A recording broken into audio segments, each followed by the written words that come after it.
Chess was invented somewhere around about 3,000 years ago, and the idea was that it was meant to be a war game.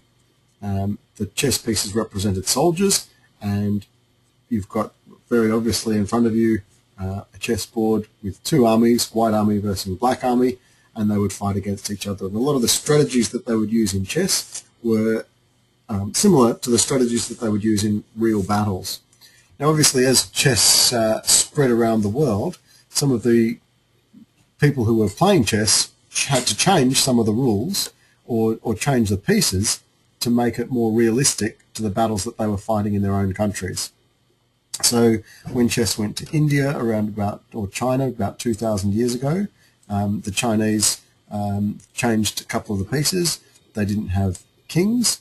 Instead of kings, they had emperors, because obviously a king is a Western European piece. Instead of knights, they have horses. And so what happened was chess sort of changed and developed and evolved over the years until it got to Europe around about 1,000 odd years ago. And the game of chess that we play today was developed mostly in Western Europe, so England, France, Germany, Spain, around about 1,000 to 600 years ago. There have been games that have been found, and this is how we know that chess hasn't really changed much, because we find games that have been recorded on parchments which show the moves of the game that were played. And we've found games that date back to around about the year 1400 that are exactly the same moves, exactly the same way of the pieces moving as what we're using today. So really nothing has changed for 600 years. The game that we're going to look at today is it's one of the oldest games that we have recorded. There were not very many games that we had recorded back in the 14 and 1500s. But this game was played by an Italian guy called Gioacchino Greco. Okay, his name's Greco, but he's not from Greece, he's from Italy. And he played chess in the early 1600s. So this is a game that was played in the year 1620. Right, 1620, so nearly 400 years ago this game was played. And he was one of the first people to actually study chess and write chess games down and sort of give commentary and try and explain and think about some of the strategies. So I guess if you like, he was sort of your first chess scientist. In those days when people were recording their games, they would never record who their opponent was. They didn't want to, particularly if they won, if they beat somebody, they didn't want to say, ah ha ha, I beat Matthew, and look at this game that I played against Matthew, and look how easily I crushed and destroyed him, and weren't my moves really good.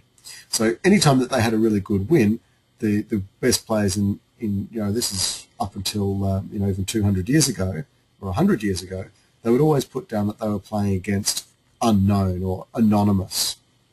So this is a game where Greco was white in this game, and he doesn't record the name of his opponent to save the embarrassment for that person, so that other person doesn't become famous all around the world for losing.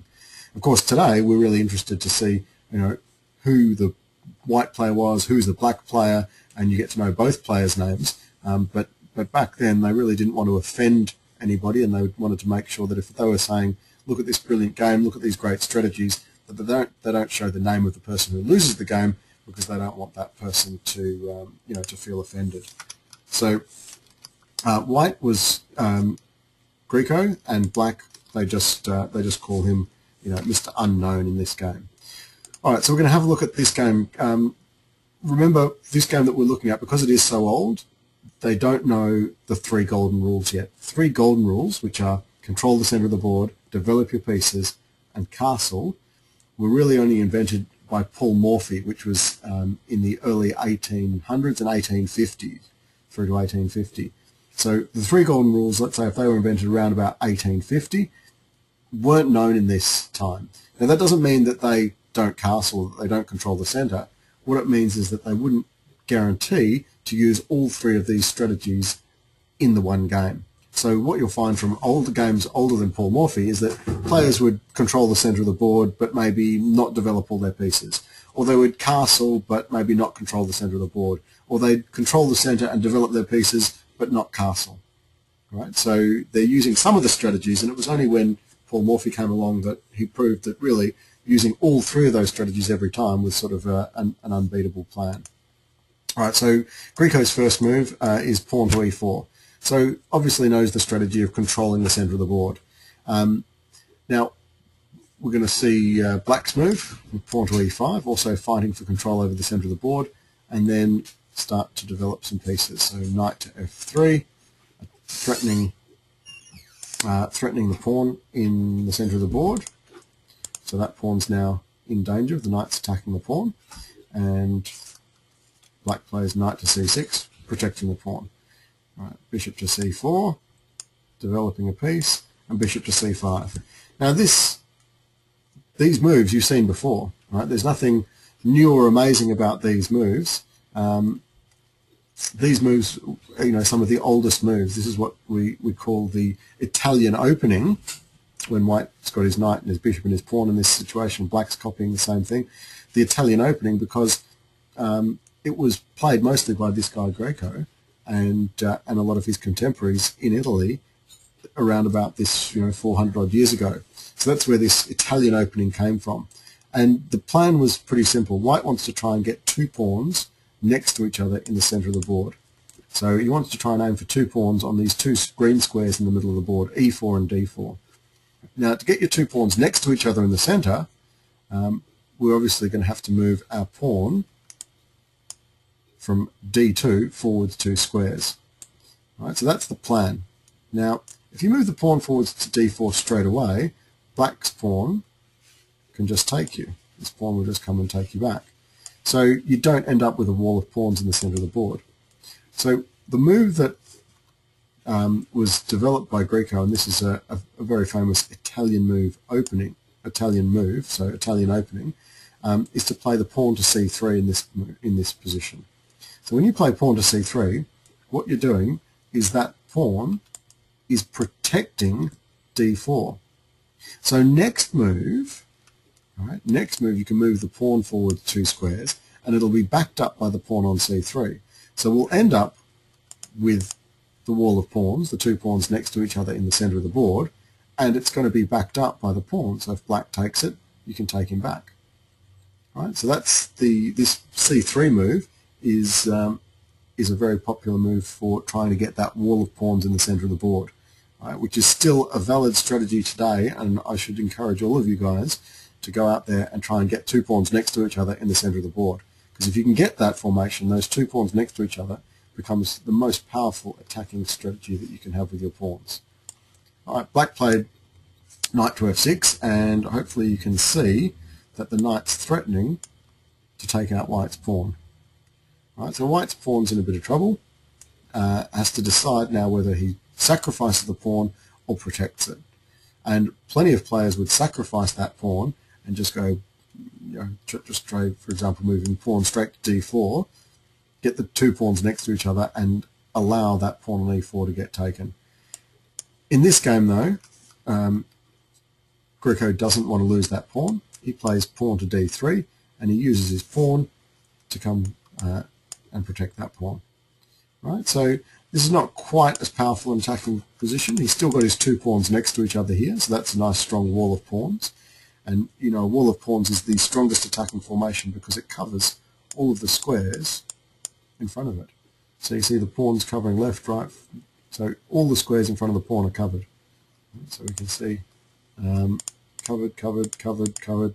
So it's a really strong formation. If you can get that two next to each other in the very middle of the board, even better.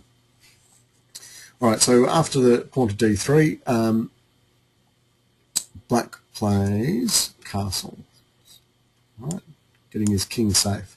So when you look at it, Black's doing, so far, almost all of the three strategies. Controlling the center of the board, he's got some pieces developed and he's castled.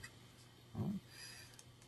White here disregards, like if you were Paul Morphy, you'd castle. You might develop your bishop from c1, maybe you move your bishop off the back row of the attack. You might develop your knight off the back row in front of the queen. You'd certainly consider castling as an option. Greco here doesn't do any of those moves, but he plays knight to g5. Now, if you were playing one of this game and I saw you moving your knight to g5, I would say to you, well, that's a bit too soon. All right, that knight's attacking. That's true. You've got your knight threatening down towards the weak spot. You've got your bishop supporting it, but you're only using two pieces to attack your opponent. And black's got heaps of defensive pieces. You know, knights, bishops, queen, rook, and of course all of the pawns in front of the king. So there's heaps of pieces protecting, and you only got two pieces attacking. I don't think you're going to have much chance of winning this game with just two pieces attacking. All right, and so black says, well, yeah, I don't think there's much chance of that happening either, and he advances his pawn forwards one step to attack the knight. All right, threatening the knight. The knight's in danger. Black figures his knight's got to retreat, and then back to only one piece. This bishop will be the only piece that's really sort of joining in the attack here. Now, Greco's skills were mostly with his rooks. Right? That was Greco's skill. If he could get his rooks attacking, he would win the game. And this is one thing that I took away when I was studying to become a good chess player from some of these early games from before Paul Morphy's time, was how powerful their rooks were if you could get the rooks into the attack. And what I would suggest to you guys is when you're playing your games, you should think of the opening like a race. Right? It's just a race to try and get your rooks into the attack. Whichever side has got their rooks attacking first will win the game. Right? So we're controlling the center of the board and developing all our pieces and castling, and all those are good, but the reason we're doing all that is to try and get your rooks into the attack. Now, does anybody know the best way to get a rook into an attack? What's the best position for a rook to be in? Right, so if you think you know what the best position for a rook to be in is, type it into your chat box, and I'll see some answers popping up on my screen now. And I don't want to see, so don't tell me, oh, the best square for your rook is D1, or the best square for your rook is B2. I don't want to know the name of the square. What I want to try and find out is what's the best strategy for a rook. So in general, what's the best place for a rook to be? Should a rook be like in the middle of the board, the same as your knights and bishops? Should a rook be in the corner? What's the best place for your rook? And if you think you know, type that in for me. So we're not getting very many answers coming through yet. This is a tricky one. This is getting onto more advanced strategy stuff. But the best place for a rook to be, the best strategic place for a rook to be, is what we call an open file. Right? An open file, well, first of all, a file. Okay? A file is a row that goes right up and down the board. Right? That green one there, that's a file. Okay? A file is any row that goes up and down the board. Right? So you can have a file, the F file, you can have E file, you can have C file. All right? So a file is a row that goes up and down the board, and the best place for your rook is what we call an open file. An open file is one of those rows right up and down the board that has no pawns on it. All right? So if we could get rid of those two pawns in the middle of the board, the best place for your rook would be on the E file. Right? You've got to get rid of those pawns. Okay? If you can get rid of the pawns, that would be an open file, and that's where you want your rooks. All right? So knowing that an open file has no pawns on it, all right, Greco thinks to himself, well, hang on a second, my rooks are in the corner of the board, they're not open files. Right? There's a pawn in the way of this one, there's a pawn in the way of that one. Okay? Well, how can I get that pawn out of the way? And also black's got a pawn in the way as well, so black's got, both have got pawns in the way. So Greco's thinking to himself, I want to get my rook on an open file. Well, I've got pawns in the way, so all I have to do is try and get my pawns out of the way, and then I'll have an open file. So Greco actually focuses on the H file and this rook over here on the H file, because of course that's closer to the king, and he wants to use his rook to attack towards black's king. So he can say, well, I want that rook onto an open file, but there's two pawns in the way. How do I get those pawns out of the way? And he came up with this really pretty amazing move. He plays pawn to h4. Now, just before, when black played h6, black was threatening to take Greco's knight. Right? A knight's 3 points. And Greco's decided, forget about the knight. I'm just going to sacrifice the knight, move my pawn forwards to h4, hoping that when he takes, I'll take back. Got an open file for the rook. All right? So black was too tempted. I mean, it's a piece for nothing. It's 3 points for nothing. So he does pawn takes. White does pawn takes. And now, here we have an open file. Right? White's rook is now in an open file. If you can get your rooks attacking before your opponent gets their rooks attacking, you will win the game. Right? It's a hard thing to do because, first of all, you've got to get your rooks into good positions. Then you've got to find an open file for your rook. Sometimes that means swapping off pawn for pawn. In this case, Greco's actually sacrificed a knight just to get an open file. Right? I wouldn't recommend doing that unless you're sure that you can win, but an open file is a very powerful place for your rook. Right? And your rook is your best attacking piece, if you can get your rook and your queen into the attack, of course. So you want to try and aim at the start of the game, think about it just like a race. How do you get all of your pieces out of the way so that your rooks can get onto open files? And the first person to get their rook into an attacking position will win the game. All right, so Greco's rook is now on a nice open file, and he's also threatening to take this other guy's knight. Well, black's a piece ahead, doesn't want to just give away that knight and be back to even and still let white have that beautiful open file to attack with. All right, so black moves his knight out of the way. Now, there's not many spots he can move. He can't move forwards because if he goes anywhere here or here, it's going to get taken. Even if he goes to g4, the queen's going to take it. Doesn't really want to move right back to the very back row, so he chooses to move his knight to h7, okay, which is going onto the open file. So that's going to mean that white's going to be able to attack that knight easily because it's on an open file. But also the knight is threatening to come up and take at least that pawn. Okay, killer move here for Greco. Any ideas what you think white might do now? It's Greco's turn to move. We've got this beautiful open file all the way down here. Right? No pawns in the way of that rook. So that rook's in an awesome spot. What move would you play if you were white here? There's just a killer move here that comes in and takes advantage of that open file. Any ideas? Come on, suggestions. Very quiet day for suggestions today. We need a few more.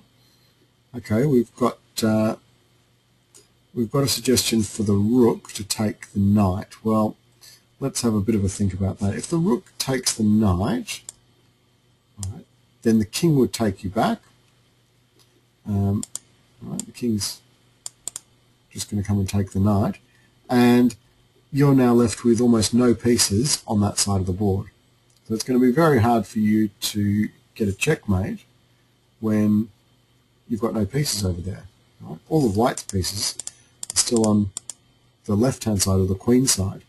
So we do actually want to try and get some of those pieces across onto the king side to attack.